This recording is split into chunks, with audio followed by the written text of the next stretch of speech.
কমলিকা, এখান থেকে যে কথায় আসবো, মোহন ভাগবত তো বলেছেন, কিন্তু নরেন্দ্র মোদী নিজেই তো তার আগে থেকে তার কমিউনিকেশনের ধরন বদলে ফেলেছিলেন। প্রথম ভাষা না মিত্র বলেছেন, না ভাইও আর বেহেনও বলেছেন, বলেছেন ফ্রেন্ডস। এই যে জেনজির কথা বলছেন মোহন ভাগবত, নরেন্দ্র মোদী অনেক আগেই তাদের ভাষায় কথা বলতে, তাদেরকে সম্বোধন করতে শুরু করেছেন। শুধু সম্বোধন নয়, এর জন্য কমিউনিকেশনের জন্য যে মাধ্যমটা বেছে নিয়েছিলেন সেটাও খুব ইন্টারেস্টিং। কোনো সরকারি সংবাদ মাধ্যম নয়, কোনো সংবাদ সংস্থা নয়, কোনো মিডিয়া বাইট নয়, তিনি নিজের ঘরে বসে, বোঝা যাচ্ছে নিজের মোবাইলের ডিভাইসটাতে, তার ফ্রেমটাও হয়তো সেই অর্থে ফটোগ্রাফিক্যালি ঠিক ফ্রেম বলা যাবে না, অ্যাকিউরেট ফ্রেম বলা যাবে না, কিন্তু তিনি তাতেই রেকর্ড করছেন, বার্তা দিচ্ছেন, এবং তাতে পরের দিনে 1 মিলিয়ন তার ফলোয়ার বাড়ছে। এটা যদি বলো একেবারেই শুধু। এবং তুমি এটাও দেখো অনির্বাণ, যে মাধ্যমটা যেরকম তুমি বলছিলে, সেই মাধ্যমে কোন জিনিসটা চুজ করলো, প্রথমে কোথায় তিনি হিট করলেন, ইনস্টা হিট করলেন। অর্থাৎ আমরা জানি যে জেনজি কি দেখে, জেনজি ইনস্টা দেখে, রেডিট দেখে, তারা কিন্তু ফেসবুক অত দেখে না। প্রথম হিট ইনস্টা। এবং কালকে যখন তিনি মন্ত্রিসভার সঙ্গে কথা বলছিলেন, যেটা সূত্র মারফত আমরা জানতে পারছি, তাদেরও বলা হয়েছে যে আপনারা কথা বলুন, আপনারা ইনস্টাতে নিজেদেরকে আনুন, সেই কথাও তিনি কিন্তু সেই বৈঠকের ভেতরে বলেছেন। এখানে একটা প্রশ্ন আমি না করে পাচ্ছি না। এই মুহূর্তে ভারতীয় জনতা পার্টি তারা বুক বাজিয়ে বলেন তাদের সর্বভারতীয় সভাপতি সমস্ত দলের এবং নিজেদের দলের তরুণতম সভাপতি বলে একটি দল, আমি দলই বলছি, তারা তাদের অর্গানাইজেশনাল পাওয়ার নিয়ে ইনস্টাগ্রামের মাধ্যমে, অর্থাৎ যে মিডিয়ামে আজকের জেনজি কথা বলে, সেখানে আউটরিচ করতে পারলেন না। নরেন্দ্র মোদীর সরকার তো তার একার নয়, এত বড় একটা মন্ত্রিসভা, গোটা মন্ত্রিসভার পরে এত তরুণ সাংসদ, তারা পারলেন না। এই জেনারেশন কোন ল্যাঙ্গুয়েজে কথা বলে, কোন কমিউনিকেশন ডিভাইসে কথা বলে, কি কমিউনিকেশনের মাধ্যম, সবটা সেই প্রধানমন্ত্রীকেই বুঝতে হলো। প্রধানমন্ত্রী তো প্রথম থেকে একটু অসন্তুষ্ট ছিলেন যে কায়দায় এই ছাত্র আন্দোলনকে হ্যান্ডেল করা হচ্ছে সেটা নিয়ে। সেটাকে আরেকবার প্রমাণ হলো না যে এই সরকারের ভিতরে তাহলে এখনো পর্যন্ত নবীনতম নাগরিকটির দেশের ভাষা বোঝার ক্ষেত্রে এবং তার কাছে পৌঁছানোর ক্ষেত্রে এখনো সেরা মাধ্যম সেই নরেন্দ্র মোদী। দেখো, এরকম একটা যখন পরিস্থিতি তৈরি হলো, তখন কি হয়, এরকম একটা ক্রিটিক্যাল পরিস্থিতি তৈরি হলে সেখানে সর্বোচ্চ অর্থাৎ ক্যাপ্টেনকে নামতে হয়। সুতরাং সেই জায়গা ধরেই যেটা মনে করা হচ্ছে যে স্বয়ং নরেন্দ্র মোদী তিনি নামলেন, এবং অবশ্যই যে প্রশ্নটা তুমি তুলছো সেই প্রশ্নটা উঠতে পারে, কিন্তু তার পাশাপাশি তুমি দেখো 48 ঘন্টার মধ্যে কিভাবে সলিউশনটার দিকে গেলেন, তিনি কিভাবে সলিউশনটার দিকে গেলেন, এবং একেবারে মাঝরাত্রে নিজে তিনি ভিডিও করলেন। এবং শুধু তাই নয়, 24 ঘন্টার পর কালকে বৈঠকের পরেও রাত্রিবেলা তিনি যে ধন্যবাদ দিলেন, সেটাও কিন্তু খুব, সেই জায়গাটায় কিন্তু একটা মুন্সিয়ানা রয়েছে, সেই ব্যাপারটাও কিন্তু অবশ্যই দেখার বিষয়। অর্থাৎ এই যে বোঝা গেল যে কোথায় সমস্যাটা হয়েছে, সেই সমস্যাটা আইডেন্টিফাই করে কেউ না, একেবারে ক্যাপ্টেন নিজে নামলেন।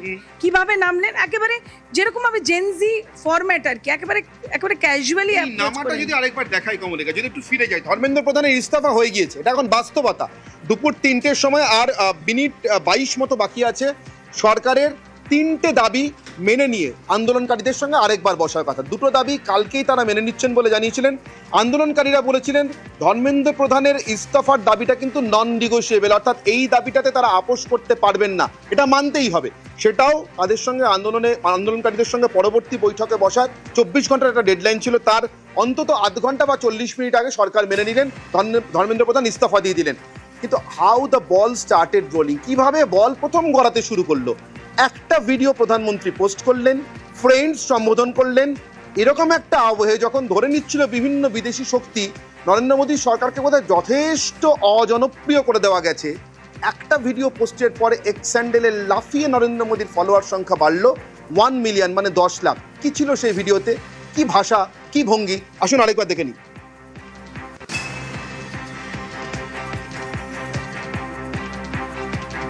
আচ্ছা, আসবো সেই ভিডিও প্রসঙ্গে, কিন্তু এই মুহূর্তে ভারতীয় জনতা পার্টির পশ্চিমবঙ্গের প্রধান মুখপাত্র দেবজিৎ সরকার আমাদের সঙ্গে রয়েছেন, কথা বলবো তার সঙ্গে। দেবজিৎ বাবু, সরকারের কাছে পেশ করা আন্দোলনকারীদের 3টে দাবি পূরণ হয়ে গেল, সরকার পূরণ করে রাখলেন।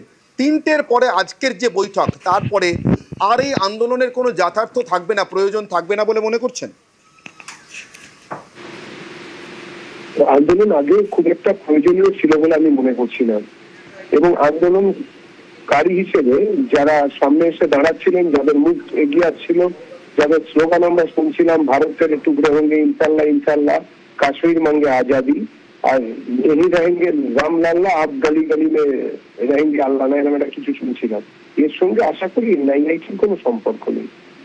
তারা কেন্দ্রীয় সরকার একটা প্রশ্ন করছি দেবজিৎ বাবু, যদি একটু মন দিয়ে আমার প্রশ্নটা শোনেন এবং তারপরে উত্তর দেন। নিশ্চিতভাবে আপনি যেটা বলছেন সেটা আমরা চোখের সামনে দেখতে পেয়েছি। সেই গুন্ডামি এবং সোজা কথাতে উস্কানি দেওয়া হয়েছে এমন জনতার গুন্ডামি বা দুষ্কৃতী সমাজ বিরোধীদের গুন্ডামি কালকে আমাদের সহকর্মীরাও কলকাতার রাস্তায় টের পেয়েছেন। আমি এই প্রসঙ্গে আপনার সঙ্গে একদম একমত।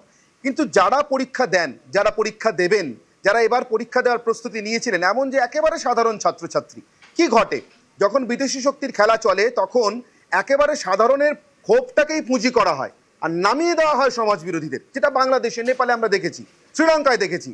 অর্থাৎ এখান থেকে আন্দোলনকারীদের মধ্যে থেকে অ্যাকচুয়ালি যারা ছাত্র এবং তাদের যা প্রয়োজন সেই দাবিটাকে মিটিয়ে দিয়ে সরকার কি কার্যত এই বিদেশি শক্তির ফায়দা তোলার রাস্তাটাকে বন্ধ করে দিলেন না? সরকার কি কার্যত এদেরকে বিচ্ছিন্ন করে দিলেন না? সেটা একটা মত বটে, কিন্তু এই আন্দোলন করার একটা সুফলও আছে। কারা কারা দেশদ্রোহী, কারা কারা ভারত বিরোধী, কারা কারা এই চক্রান্তের অংশ হিসেবে কাজ করছেন, তারা চিহ্নিত হয়েছেন। এই চিহ্নিতকরণটা খুব জরুরি ছিল। আর তারপরে তাদের বিরুদ্ধে যখন ব্যবস্থা নেওয়া হবে তখন একজনও আর বাইরে, খাঁচার বাইরে বেরিয়ে আসার মতন লায়ক থাকবেন না। আরেকটা প্রশ্ন করবো দেবজিৎ বাবু আপনাকে। প্রধানমন্ত্রী যে ভাষায়, যে ভঙ্গিমায়, যে কমিউনিকেশন ডিভাইসে এবং যে কায়দায় কমিউনিকেট করতে পারলেন জেনজির সঙ্গে, সেটা কি আপনি, আপনার মতো আরো যারা, আপনি একসময় খুবই অল্প বয়সে ভারতীয় জনতা পার্টির বিভিন্ন গুরুত্বপূর্ণ দায়িত্ব সামলেছেন, এখনো সামলাচ্ছেন, এবং আপনি যুব মোর্চার দায়িত্ব সামলেছেন এই রাজ্যে, অত্যন্ত কঠিন একটা সময় আপনার দলের, তখন তো সরকারে ছিলেন না।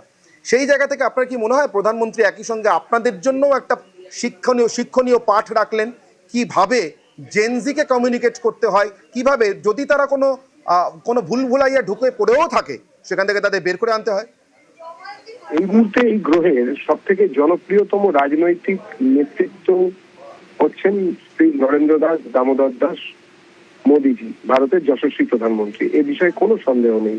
তার শব্দচয়ন, তার শব্দ নিয়ে কথা বলা ইত্যাদি নিয়ে আমাদের কোনো রকম কোনো দ্বিধা থাকতে পারে না, আমরা সেটা জানি। অনেক ধন্যবাদ দেবজিৎ বাবু আপনাদের প্রতিক্রিয়ার জন্য এবং আমাদের সঙ্গে কথা বলবার জন্য।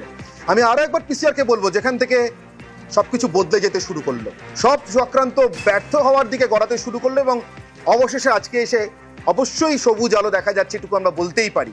এরপরেও যদি কেউ নতুন কোনো দাবি তুলে আন্দোলনে থাকার কথা ঘোষণা করেন তাহলে বুঝতে হবে তার আসলে অন্য উদ্দেশ্য আছে। সরকার সেটা স্পষ্ট করে দিতে পারলেন, সেখান থেকে ফিরে যাবো। অর্থাৎ সেই জায়গাটা যেখানে গত পরশু রাতে প্রধানমন্ত্রীর রেকর্ড করা সেই ভিডিও, যে কথা বলছিলাম, সেই ভিডিও আরেকবার দেখাবো আপনাদের জন্য। Thank you friends. कल देर रात आपसे मिलने का मौका मिल गया। मेरे जो वीडियो पोस्ट किया था उसको जिस प्रकार से आपने रिस्पॉन्ड किया, सकारात्मक सुझाव दिए, थैंक्स टू एवरीबॉडी। ये आपका प्यार बना रहेगा, हमारा नाता और अधिक सक्रियता से जुड़ता रहेगा। थैंक यू दोस्तों।